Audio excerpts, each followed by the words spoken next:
தேடி பார்த்தேன். இன்னையோட மொத்தம் 5 வண்ண பூவே, 5 வண்ண பூவே, உள்ளிருந்து பேசும் ஒத்த குரல் போதும்.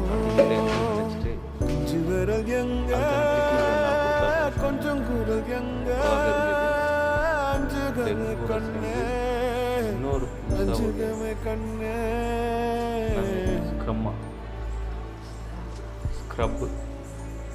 ஸ்க்ரப்னா நம்ம பாத்திரம் கழுவுறதுன்னு சொல்லுவோம்ல, ஸ்க்ரப் டிசீஸ்னு ஒரு டிசீஸ் இருக்கான்.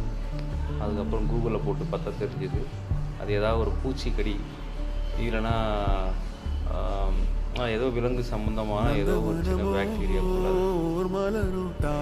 ஸ்க்ரப்பு ப்ளஸ் டெங்கு ஒரு வாரம் வச்சு சாத்துச்சு. இதில் தான் வாழ்க்கையே போச்சு. டிப்ஸாக இந்த கையும் பஞ்சர் ஆக்கிட்டாங்க. இந்த கையும் பஞ்சர், இந்த கையும் பஞ்சர். பெருதுதான் ஹோல்ஸ் பெருதுதான். இந்த மாதிரி எடுத்து வச்சு கிட்டத்தட்ட ஒரு 15 பாட்டில் கிட்ட ஏற்றிருப்பாங்க. பெரிய பாட்டில், சின்ன பாட்டில் ஒரு நாளைக்கு 2, அப்படின்னா 7, காலையில் 2, சாயந்தரம் 2, 4, 28 பாட்டில். ஸோ பாட்டிலாக குளுக்கோஸ் ஏற்றி லைட்டாக தேற்றி விட்டுருக்காங்க.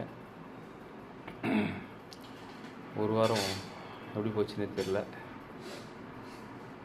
ஸோ நேற்று நைட்டே டிஸ்சார்ஜ் சொன்னாங்க, ஆனால் டிஸ்சார்ஜ் பண்ணல.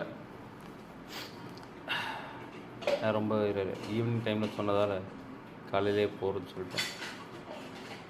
ஸோ ஹாஸ்பிட்டல் பார்த்திங்கன்னா நல்லா வெல் மெயின்டைன், ஸ்டாஃப்ஸ்லாம் சூப்பராக இருக்காங்க. நான் ஃபஸ்ட்டு டே மட்டும் ரொம்ப தவிக்க விட்டாங்க. அதாவது அவங்களுக்கு என்ன ட்ரீட்மெண்ட் கொடுக்கணுன்னு தெரிலன்னு நினைக்கிறேன். அதனால் ஏதோ ஒன்று பண்ணணுன்ட்டு ஃபஸ்ட் டே ஃபுல்லாக கண்டுக்காமல் அப்படியே படுக்க வச்சுட்டாங்க. நான் ஃபஸ்ட்டு டேலாம் வந்து மூஞ்சிலாம் குழன்னு ஒரு நிதானமே இல்லாமல் வந்து படுத்துமா. ஆனால் ரொம்ப இரிட்டேட் ஆகிடுச்சு. ஸோ டாக்டர் வந்து பார்த்துட்டு நெக்ஸ்ட் டேலேருந்து கொஞ்சம் ட்ரீட்மெண்ட்டை வந்து ஸ்டார்ட் பண்ணார். பரவாயில்ல. இப்போ படம்னா ஃபுல் எனர்ஜி வரல. இதுக்கப்புறம் சாப்பிட்டு தான் வர வைக்கணும் போல். ட்ரிப்ஸில் கொஞ்சம் இதெல்லாம் இது பண்ணி வச்சுருக்காரு. ஆக்சுவலாக ஏன் ஸ்க்ரப்பு வந்து ரொம்ப நாளாக வந்து எனக்கு வந்து ஜுரத்தை வந்து வெளியே விடலைன்னா, லிவரை போய் டைரெக்டாக அஃபெக்ட் பண்ணுவான் ஸ்க்ரப்பு அது இருந்துச்சுன்னா. ஸோ லிவர் அட்டாக் ஆனதால் நமக்கு வந்து இம்யூனிட்டி கம்மியாயிடுச்சு. ஸோ நல்லா சாப்பிட்டு நல்லா உடம்பு பார்த்துக்குங்க. பாய்.